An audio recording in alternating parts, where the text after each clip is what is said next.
Du jour sur laquelle on reviendra certainement demain avec nos internautes. Alors, nous avons le plaisir de recevoir notre doyen, Major Fall, qui accuse un petit retard.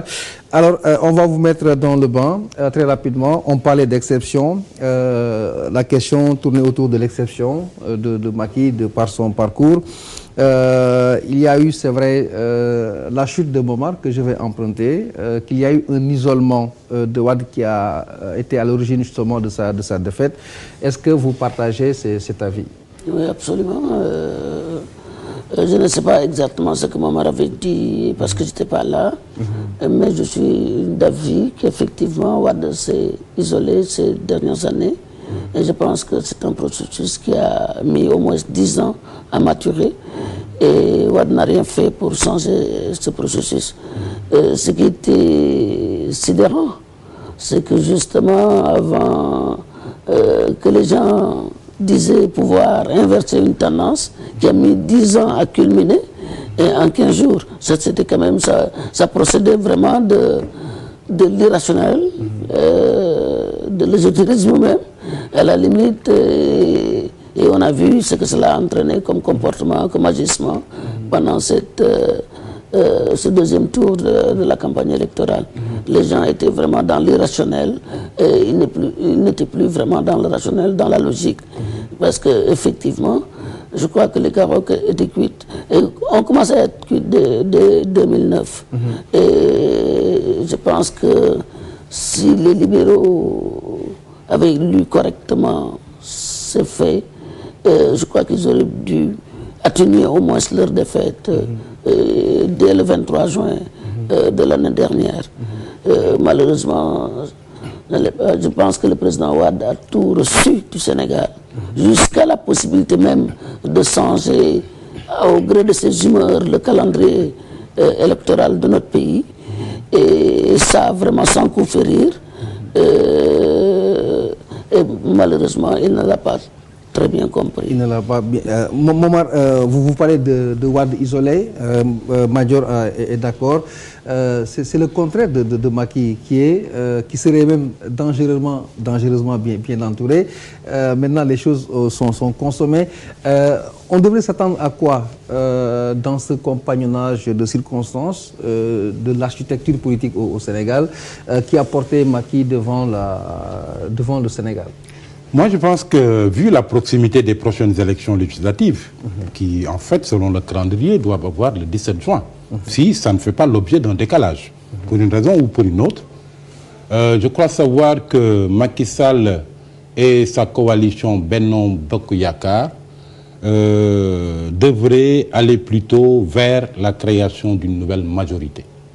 Je crois que les Sénégalais et l'électeur sénégalais ne comprendraient pas très bien en fait, qu'ils aient fait campagne ensemble, notamment pour ce qui est du second tour, que Macky Sall se soit engagé à appliquer les conclusions des assises nationales, comme d'ailleurs l'essentiel des composantes de Benno Bokk Yakaar, et que aussitôt après Macky installé au pouvoir, qu'en fait chacun va de son côté pour prêcher pour sa propre chapelle, et je crois savoir qu'il risque d'avoir des tonalités tellement discordantes que l'électeur n'y verrait pas très clair.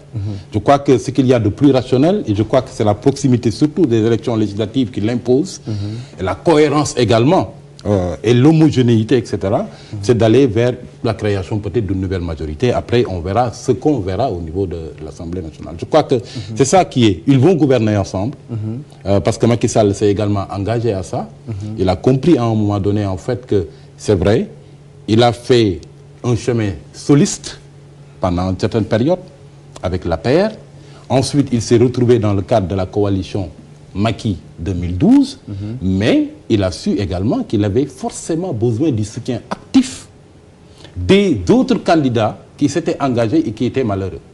C'est le cas de Niasse, etc., pour aller vers le pouvoir. Et ce n'est pas par hasard hier que, dans son discours, il a tenu d'abord, après avoir bien évidemment félicité le peuple sénégalais, qui a su montrer encore une fois sa maturité, a d'abord remercié ses alliés de Benno Bokk Yakaar. Macky Sall, je crois qu'il est assez avisé pour savoir que quand même, ce soutien actif qui lui a été apporté par Benno Bokk Yakaar a pesé de tout son poids dans l'issue de l'élection. Vous avez parlé de gouverner ensemble. Madior Fall, est-ce que en quoi gouverner ensemble pourrait avoir un aspect dangereux pour les Sénégalais? Certains pensent que justement à l'heure du partage du gâteau, il peut y avoir une implosion. Écoutez, oui, c'est une possibilité parce que déjà on a, je pense, une expérience en la matière.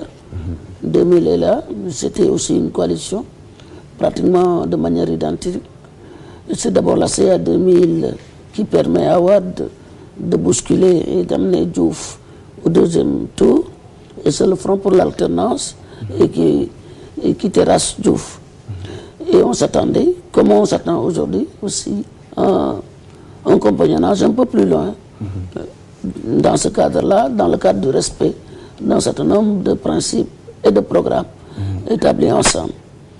Et de la même manière aussi cette année, je pense que l'électorat attend aussi un peu de ça. Du moins, on peut avoir une telle lecture. Même mon sentiment profond, c'est que les Sénégalais n'ont pas adoubé le programme Benno. Ils ont sanctionné un individu et sa démarche. Je pense que Wade a abusé un peu de la patience et de la tolérance des Sénégalais. Et surtout de l'amitié et de l'amour que les Sénégalais lui vouaient. Je pense très honnêtement. C'est ça que les Sénégalais ont d'abord sanctionné. Avant, si on regarde bien globalement, tout Benno, c'est vrai, on pesait 65% au premier tour. Et c'est vraiment les mêmes 65% qui sont revenus, mais en réalité, qui sont reportés. Aujourd'hui, l'un comme l'autre ne pèse pas plus d'un quart de l'électorat. Les Sénégalais n'ont pas dit, ils n'ont pas fait un homme fort. Ils ne veulent plus d'un homme fort, puissant, et qui peut décider de tout, d'un Dieu ou d'un Messie. Ils ont besoin d'une équipe. Et peut-être quelqu'un pour conduire l'équipe. Je crois que c'est ça, ça fait partie peut-être des enseignements du scrutin de dimanche dernier. Et maintenant, il revient aux hommes politiques. C'est vrai, de concrétiser ça sur le terrain. Ce qui est certain, c'est que le peuple, aujourd'hui, a les moyens de sanctionner. Et c'est ça qui importe. Et le peuple n'a pas plébiscité qui que ce soit. Il a fait un référendum contre Wade. Et je pense que c'est ça. Et il a sanctionné. C'est ça. Il a sanctionné, Wade a perdu. Momar, aujourd'hui, est-ce que on parle de le PDS est tombé, de sa belle chute? Est-ce qu'on peut dire aujourd'hui que le SOPI l'accompagne dans sa mort? On pourrait bien le croire. Mais je voudrais surtout revenir sur cette idée de nouvelle majorité qu'il faut absolument essayer de créer autour de Macky Sall. Il y a certains qui croient aux idéologies et qui diront en fait que en fait, on en voit de toutes les couleurs, c'est une coalition hétéroclite, etc. Mais à l'intention de tout cela, je dirais qu'en fait, que depuis quelque temps, toutes les coalitions qui se sont construites quand même ne se sont pas faites sur des bases idéologiques. C'est le pôle de gauche qui a porté quasiment Wade, qui a commencé le mouvement, qui a porté Wade, un libéral. Alors la principale contradiction des partis de gauche, je crois que c'est le libéralisme. Et ils ont pu faire un mariage. Je me souviens d'ailleurs de la formule savoureuse de quelqu'un comme Ousmane Tanor Dieng à l'époque qui parlait du mariage de la carpe et du lapin. On s'est rendu compte également que ces coalitions qui se sont construites, on passe allègrement de l'extrême gauche à l'extrême droite. Je crois savoir que quand même, quelque part, ce qu'on a vu ces dernières années a consacré la fin quasiment des idéologies au Sénégal. Les gens, je crois que c'est surtout pour des raisons politiques, etc., de réalisme politique, etc., qu'ils se retrouvent. Maintenant, pour en revenir au niveau du PDS, ce qui est clair, c'est que Wade a géré le parti de manière telle que, après lui, en principe, ça ne pourrait être que le déluge. Toutes les têtes, en dehors de Wade, toutes les têtes qui ont paru quelque peu dépassées ont été automatiquement coupées. Comment on peut comprendre? Ils se sont constitués en pôle de pouvoir par ailleurs. Mais justement, c'est ça le problème principal en fait, au niveau du Parti démocratique sénégalais. Et c'est tellement vrai que si en fait le parti fonctionnait suivant un schéma démocratique, je crois que même que la candidature de Wade, particulièrement décriée, et qui ne se comprenait pas, pour des esprits raisonnables, qu'un homme de son âge puisse aller à 86 ans à la conquête de la magistrature. Je crois que s'il y avait une démocratie interne qui fonctionnait au niveau du parti, cette question-là aurait été débattue et je crois qu'il y aurait une majorité qui se serait dégagée pour imposer à Wade de retirer sa candidature. Parce qu'il y allait de la survie de tout un système. Mais ça ne s'est pas passé comme ça. Il n'y a pas eu de contre-pouvoir. Moi, ce que je vois, c'est que c'est le Parti démocratique sénégalais qui ira à lambeaux. D'autant plus que ça a déjà commencé. Il ne faudrait pas perdre de vue que des piliers parmi les plus importants du Parti démocratique ont déjà quitté. Macky Sall a quitté, Idrissa Seck a également quitté, lui qui exige jusqu'à présent ou qui revendique un actionnariat principal au niveau du Parti démocratique sénégalais. Aminata Tall a également quitté. C'est des symboles du Parti démocratique qui ont quitté. En dehors de Fada, parce qu'il fut une période où on considérait en fait la maison PDS comme une case qui reposait sur 4 piliers. Le premier pilier, c'était Abdoulaye Wade. Le second pilier, c'était Idrissa Seck, qui était son tout-puissant numéro 2. Le troisième pilier, c'était Aminata Tall, qui était toute puissante également patronne des femmes. Et le quatrième pilier, c'est Modou Diagne Fada, qui avait l'UJTL, la jeunesse du parti, fer de lance du parti. Mais rendez-vous compte, 2 de ces principaux piliers ont également complètement disparu. Il n'y a plus du Aminata Tall au niveau du PDS, il n'y a plus Idrissa Seck au niveau du PDS. Et je crois savoir que ce processus-là va se poursuivre, surtout avec la perte du pouvoir. Malheureusement, c'est le cas de le dire, je crois quand même que comme on l'a toujours préfiguré, après Wade, ce sera le déluge au niveau du PDS.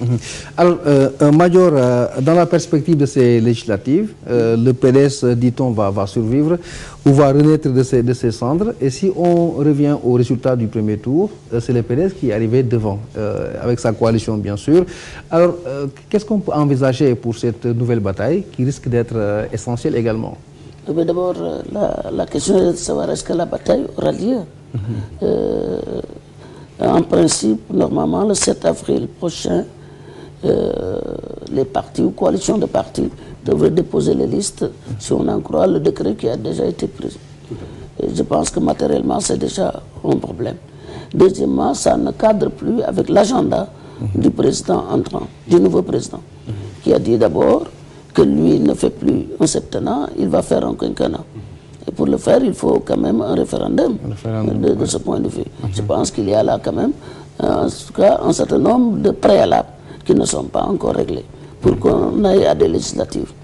Maintenant, quelle sera la position du PDS et quel est l'avenir du PDS? Évidemment, bien malin qui, ici, pourrait prévoir ce que se passera demain. Mais ce qu'on peut craindre, comme Mamar l'a dit, c'est que le PDS aille en lambeaux. Parce que le PDS n'a pas fonctionné en partie, en tout cas depuis longtemps. Le PDS a fonctionné plus en conglomérat autour d'une personne qui avait le droit de vie et de mort sur les gens, qui mettait les gens jusqu'à la base. Parce qu'en vérité, quelqu'un était responsable quelque part, c'est parce que c'est par la grâce de Wade. C'est lui qui prenait son argent et ses militants et qui voulait confier. La preuve, regardez ce qu'il a fait à Abdou Fall, à Thiès. Il dit non, rends-moi mon parti, à Thiès. Revenez. Alors donc, il n'y avait pas de responsable qui partait de lui-même, qui s'organisait. Tout appartenait au président. Un parti comme ça, ce n'est pas un parti. C'est, disons, un rassemblement de gens, de sujets. Ce n'est même pas des gens. Parce qu'un parti, c'est quand même un regroupement de gens, de personnes libres, qui réfléchissent, qui ont seulement en commun de penser de la même manière ou de voir le monde de la même manière ou d'avoir les mêmes intérêts. Ce n'est pas quelqu'un ou quelqu'un doit dicter sa volonté tout le temps. Ce n'est plus un parti. Maintenant, le parti, le PDS a quand même un certain nombre de règles, de statuts. Si appliqué à un parti politique, si ces règles sont appliquées, le parti peut continuer à fonctionner. Parce que quand même, il est porteur d'espoir, il est porteur d'espérance, et quand même le SOPI a polarisé nous tous nos espoirs et nos envies de changement. Et ces envies de changement bon, ils sont encore là. Maintenant, est-ce qu'il y aura des hommes pour porter ça? C'est au PDS de voir. D'en décider. D'en décider. Puisqu'on parle de deux partis, il y a d'autres partis comme l'AFP, par exemple, et le Parti socialiste. On parle d'alternative générationnelle, des partis qui sont rattrapés donc, par la vieillesse. L'âge un peu, c'est le cas de Niasse. Wade à la retraite, Niasse étant également. Comment est-ce que vous envisagez le vécu ou le comportement de ces partis concernés, à savoir l'AFP et le Parti socialiste? J'ai comme l'impression que ces partis-là s'étaient préparés à cette hypothèse. Je crois savoir que le dernier congrès de l'AFP a consacré l'arrivée à la tête de plusieurs instances de responsables plus du moins jeunes. Je crois savoir qu'il y a un pari du rajeunissement qui a été quand même lancé au niveau de l'AFP, avec d'abord Malick Gakou comme numéro 2 du parti, avec quelqu'un comme Dr Malick Diop qui a également pris du galon, etc. On en a vu comme ça, Mbaye John. Je crois savoir qu'il y a un processus quand même qui a été lancé à ce niveau-là, de même que également au niveau du Parti socialiste. N'oubliez pas quand même que en dehors de Ousmane Tanor Dieng, les acteurs du Parti socialiste dont on a le plus entendu parler ces derniers temps et qui ont particulièrement occupé le front, c'est les jeunes. C'est Barthélémy Diaz, qui est responsable des jeunes socialistes. C'est également Malick Noël Seck. C'est eux qui se sont plus illustrés sur ce front-là, tant et si bien quand même que je crois que la dynamique du rajeunissement était lancée à ce niveau-là.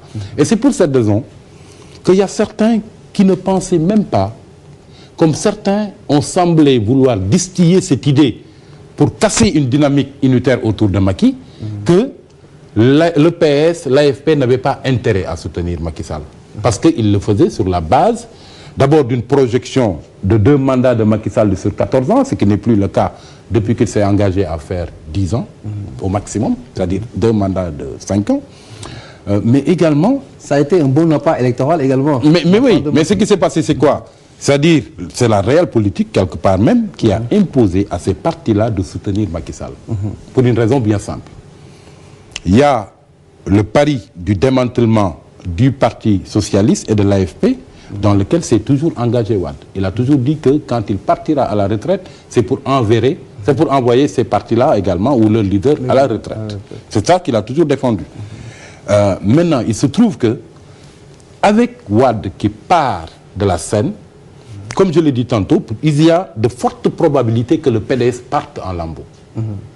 Que Macky Sall en prenne sa part, que Idrissa Seck en prenne sa part, qu'il y ait également un autre pôle ou 2 autres pôles qui se créent au niveau du Parti démocratique sénégalais.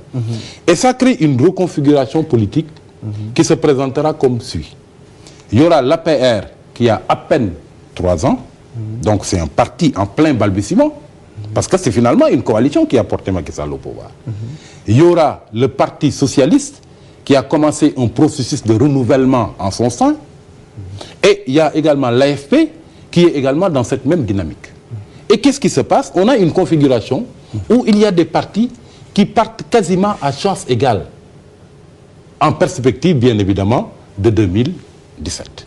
Donc c'est une situation vraiment tout à fait nouvelle qui se présente, ce qui ne veut pas dire que quelqu'un comme Ousmane Tanor Dieng ou Moustapha Niasse ne partirait pas en retraite. Je crois savoir qu'ils prendront peut-être un peu de recul, on ne les verra plus peut-être au premier plan au niveau de leur parti, ils ne se présenteront pas, sans doute pas à une prochaine présidentielle, mais ils auront eu le temps, je crois, de dynamiter, d'insuffler un souffle nouveau à leur parti, et qui va compétir quasiment à chance égale avec les partis qu'on aura sur la place. Voilà, Momar Diong Major parle de processus de renouvellement donc de ces partis pour continuer justement ce combat politique. Et puis de plus en plus au Sénégal, on sent l'émergence des mouvements citoyens. De plus en plus, c'est comme si subitement les Sénégalais avaient pris conscience de l'importance justement de cette conscience citoyenne. Qu'est-ce qui devrait être un peu le rôle, en sorte qu'il puisse peut-être constituer une vraie régulation, un contre-pouvoir en dehors des institutions qui seraient justement les décideurs? Écoutez, je pense très honnêtement que ces mouvements, comme vous dites, ont joué un rôle extrêmement important aujourd'hui sur la survenance de cette deuxième alternance en 12 ans. Autant les portables ont joué un rôle extraordinaire à la survenance de l'alternance de 2000.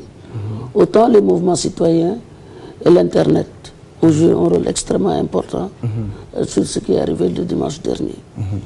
Et je pense que les plateformes citoyennes ont été extraordinairement engagées.